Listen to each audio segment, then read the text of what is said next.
taking only my valuables. I dash out of the house, running down the busy streets towards the train station. I run up the stairs of the station. At the platform, I wait for the train to my hometown as I try to suppress my anxiety. I look around nervously to see if anyone is following me, but I don't even know what I'm running from. I don't know why I've had to give up on the honeymoon I was looking forward to and have ended up being forced to run. But I'm trying to flee from this town as I trusted my husband telling me to run. My name is Megan. I'm an office worker who just turned 30. Despite always feeling like a newcomer, I found myself in a position to teach others before I knew it, leading a busy life. I have a fiancé, Bob, and we're getting married next year. Bob is my colleague at work and 3 years younger. He's so mature and reliable that my colleagues often tease me, saying he can't tell who's older.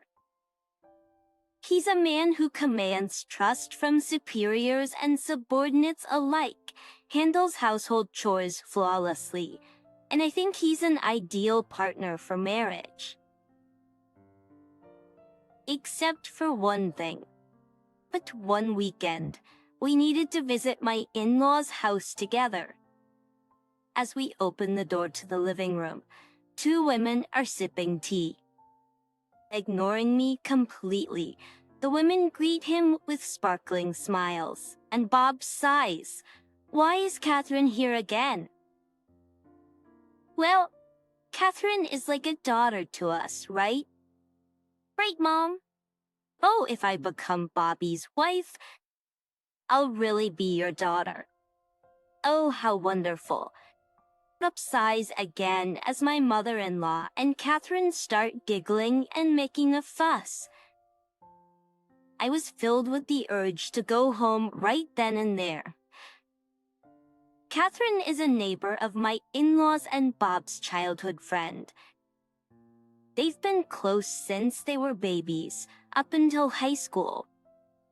Catherine has beautiful eyes and a slender figure, and with her expertise in acting cute, she's the type of girl that men can't leave alone. For some reason, she's fixated on Bob, and it started right after Bob told his parents about our engagement. She's been aggressively texting Bob, inviting him out for drinks and whispering things like, "I'll feel sad if you get married. And didn't you propose to me when we were little?"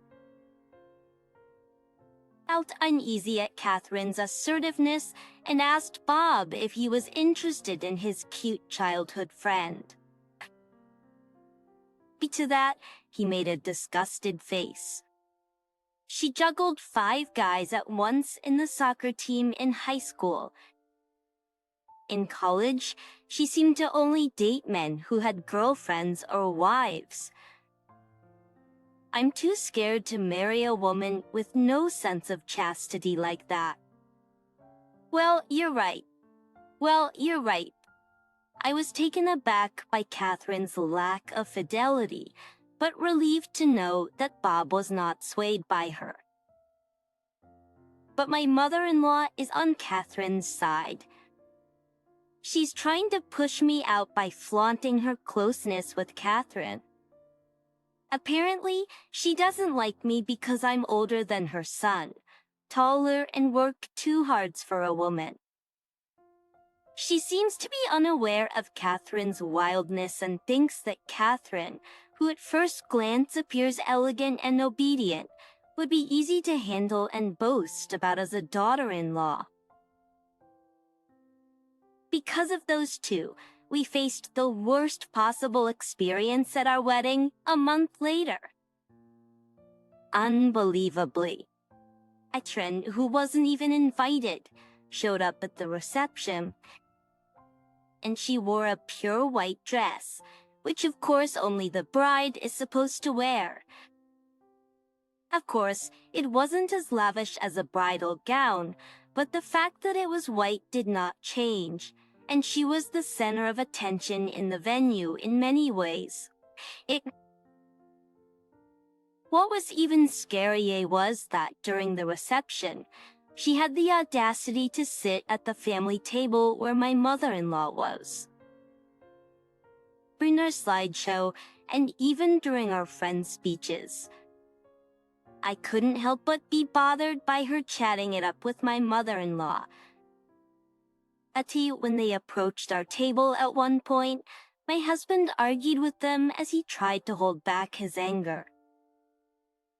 "Catherine, you weren't invited, and you're wearing a white dress and sitting at the family table. What the heck are you thinking?" "What are you doing, Mom?" My husband, unable to vent his frustration, looked down in despair. Looking at my father-in-law, who was at the family table, he had an apologetic look on his face. Although my father-in-law is a decent man, he's weak-willed and probably got bulldozed over by his wife. We've been eagerly preparing and looking forward to this day for nearly a year. It's so frustrating, I feel like crying, but if I cry now, it will only please these two. I'm not going to show them my tears. When I raised my face and smiled at Catherine, I saw the corners of her eyes twitch. "Coming to celebrate even though you weren't invited." "Catherine, you're really thoughtful of your friends, aren't you?" Catherine grimaced. "And it's so nice of you to share half your meal. Please do share half of your favorite violet minion as well, because..." My mother-in-law's eyes wandered. "Oh, it's almost time for me to change outfits, so please step back." "I'm sorry. I'm so busy. I mean, I'm the main event after all." But that said, and showing a calm smile, the attendant who was with me said, "Can we please let other people take pictures with the newlyweds, please? And kindly move them out of our way." I was grateful for her excellent work. Catherine glared at me for a moment with demonic eyes, but then immediately plastered on a cutesy, idol-like smile and left. I'm sorry, I'm not the weak woman who would cry and wail. Thanks to the excellent attendant and the staff, the reception turned out all right. I was exhausted, but aside from those two, I received heartfelt blessings from everyone else and was able to fully appreciate the happiness. We didn't start living together right after our marriage. Since job transfers are announced at the end of the fiscal year, we thought it would be safer to find a new home afterwards. So, for our honeymoon trip planned 2 weeks after the wedding, we each planned to leave from our own homes and meet up at the airport. Once we start living together, there'll be fewer chances for rendezvous, so I thought it'd be fun to do something that feels like we're still dating. The destination for our honeymoon is Italy. My mind was filled with the allure of Italy, especially it being my first overseas trip. I was thrilled and excited each day leading up to it. However, my excitement was about to be ruined by the Italia on the day of the honeymoon, while I was nervously opening and closing the suitcase, checking that I hadn't forgotten anything.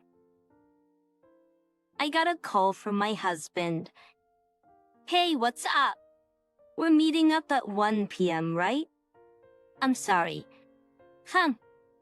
Contrary to my easygoing self, my husband screams in a desperate voice. "We have to cancel the honeymoon. Please don't come to the meetup spot." "What?" "Listen, Don't leave the apartment. No, actually leave right now and go back to your parents' home, please. Wait a minute. What's going on? I'm sorry, I'll explain later. Just leave right now. And I stare at the phone after being abruptly disconnected. I have no idea what's going on, but my good mood has suddenly gone down the drain after hearing my husband being frantic. Could he possibly be involved in some sort of crime? The mere thought sends chills down my spine, with my legs about to buckle from all the anxiety. I force myself to move and decide to return to my parents' home as per my husband's instructions. Naturally, my parents are in a panic. Here's their daughter, who is supposed to be going on her honeymoon, has come home with a pale face. Seeing the disgraceful behavior of my mother-in-law at our wedding, they were even more worried. Even if I wanted to explain the situation, I too was at a loss because I didn't know why I was there. Then I got a call from an unknown number. I sensed something was not right. It was the police. Fearing that I was indeed involved in a crime, I pressed the answer button with bated breath. We got a call about a couple of women screaming and banging on your apartment door. They seemed quite agitated, so we took them into custody. The older woman claims to be your mother. What? Wait, mean? Because I put the call on speakerphone, my mother, who's listening next to me, let out a bewildered shout. Even the police officer on the other end, hearing my mother's voice, seemed taken aback with a surprised huh. I was dumbfounded for a moment, but I soon realized who the older woman was. It was my mother-in-law, and I assume Catherine is with her too. I don't know why they came to my house on the day of our honeymoon, but I'm sure they're the reason why my husband was panicking. Our flight was now hours ago. Because of these people, our honeymoon is gone. No Venice, no pizza, no pasta, no tiramisu, no maritoso, all of which I was looking forward to. This is awful, just awful. I'm never forgiving them. My mother is sitting right next to me. Those people are complete strangers. I stated firmly to the police officer. Hold on. I'm Megan. It's me. It's me. I could hear my Miles screaming from the other end of the phone, but the officer must have sensed something as he smoothly ended the call with, "Thank you for your cooperation. I suspect that my Mile and the others came to my apartment with the intention of causing me harm.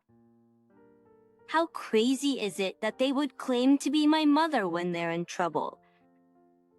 Several hours passed.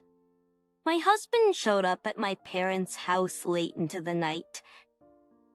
As expected, the ones who were held by the police were my Mill and Catherine. Somehow they found out that we were meeting at the airport, and they had planned to stop me from going to Italy. Then Catherine planned to run up to my husband, waiting at the airport, and lie to him saying, "Your wife has run off with another man." Planning to comfort my distraught husband, and maybe even take my place on our honeymoon and deepen their relationship. I wonder if they really thought they could easily take my place right before departure. It's not like this lie wouldn't be exposed when we returned from our honeymoon. What short-sighted thinking, I thought. But their dreadful plan didn't end there. After stopping me, they intended to take me to a man my mile had chosen. To my most 50-year-old unemployed brother. For that purpose, they had Catherine's cousins waiting in a car, which gave me chills. If this plan went through with my Mills brother and me, and my husband and Catherine, my Mile thought we probably wouldn't be able to stay as a couple. It was a terrible thing to do. My mother-in-law thought we probably wouldn't be able to stay as a couple. It was a terrifying plan. How my husband found out about this terrifying plan was thanks to my father-in-law. He happened to hear my mother-in-law and the others making plans and secretly contacted my husband. My husband was planning to do a little work before heading to the airport, so when my father-in-law called, he was still at work. He immediately called me in a panic. By the time he delegated his work to a colleague and arrived at my apartment, my mother-in-law and the others had apparently already been taken away. After that, he went to the police with my father-in-law, sorted out various things, and finally managed to get here. My husband apologized profusely for the actions of my mother-in-law and the others, and for her canceled honeymoon. He did everything he possibly could, and seeing how worn out he had become in just one day, I couldn't bring myself to blame him. But I will never forgive my mother-in-law and Catherine. I will never forgive them, no matter what. Heck, from that day on, I switched from defense to offense. I claimed for the cost of repairs to my apartment door that they had destroyed, various fees to the management company, and the cancellation fees for the honeymoon. Until apparently, they were enraged thinking I was playing hooky and kicked the door, and even hit it with a nearby fire extinguisher. The door was a new high-end one that I had just replaced, so the repair cost was high. I also had splurged on the honeymoon, so everything in total came close to $20,000. Of course, they resisted, though I'm not the one to blame. It's Bob who won't admit he loves me. All I wanted was your happiness. Bob, I get it. Bob, you really are kind. If you're not willing to pay, we're going to court. Court? If we go to court, we'll also pursue the fact that you tried to kidnap my wife. The costs and the amount claimed are likely to increase. At the mention of the word court, the mother-in-law began to tremble, and Catherine began to sob. Bob, you forgive me, right? I'm your precious girl, aren't I? I'll never forgive you. Think. Catherine let out a small shriek at the cold glare of my husband. But I love you so much. It's cruel. You do love me too, don't you? Bob, there's no way I could love a woman who casually dates 5 guys at once or goes out with a married man. Hey, well, what, 5 guys? The mother-in-law looks at Catherine in shock. I also back up my husband. You say you love Bob, but you only started saying that after he and I got engaged, right? Even if you're not interested in a man, you suddenly want him when he's someone else's. The mother-in-law glares at Catherine. She must have hit a nerve. Catherine's eyes dart around in panic. Then she points at my mother-in-law and shouts, You're the main culprit. She tried to use me because she didn't like her daughter-in-law. Oh my, you're trying to pin the blame on me? Bob, this woman led me astray. I tried to stop this terrible thing. What? The two begin to argue fiercely, as if they are about to grapple with each other. The two of them who had been so friendly have suddenly broken up. What a fragile friendship. In the end, Catherine's parents and the father-in-law intervened, and it was decided to split the claim amount exactly in half. Catherine's parents, who had not noticed their daughter's disgraceful behavior at all, were very apologetic. We brought in a lawyer and filed a restraining order for Catherine and the mother-in-law. Of course, the mother-in-law refused in tears, but their plan was so malicious, even that was foiled. Neither I nor my husband intended to forgive them. Years later, we were living peacefully with our newborn child when a man visited our home. The man, who was stylishly dressed in an expensive suit, introduced himself as Catherine's fiancé. I went back to Catherine's parents' house to say hello, and I happened to meet one of her classmates who told me. Wasn't she supposed to steal? Dad! Oh, my husband. My husband, hearing Catherine's name for the first time in a long time, face palms. The classmate Catherine and her fiancé met, must have attended our wedding and seen Catherine's disgrace. I thought it was a joke, but I was concerned about Catherine's pale face. I'm sorry, but I had it investigated. You and Catherine were childhood friends, but you're not dating now, are you? Of course not. We never even dated. When my husband emphatically said this, the fiancé looked relieved. But she might be dating someone other than me. But The Catherine I know is the type who dates a different guy every day of the week. Even though she wasn't invited to our wedding, she showed up wearing a white dress and brazenly sat at the family table. no way. I think if you're going to investigate, you should widen the scope, not just me. All right. Catherine's fiancé responded in a faint voice, then staggered away from our house. It seemed they really did carry out an investigation afterward, and Catherine's history with men embarrassingly came to light. It turns out Catherine's fiancé was the son of a somewhat prominent CEO, and the entire family was furious at Catherine, who had falsely portrayed herself as a chaste woman.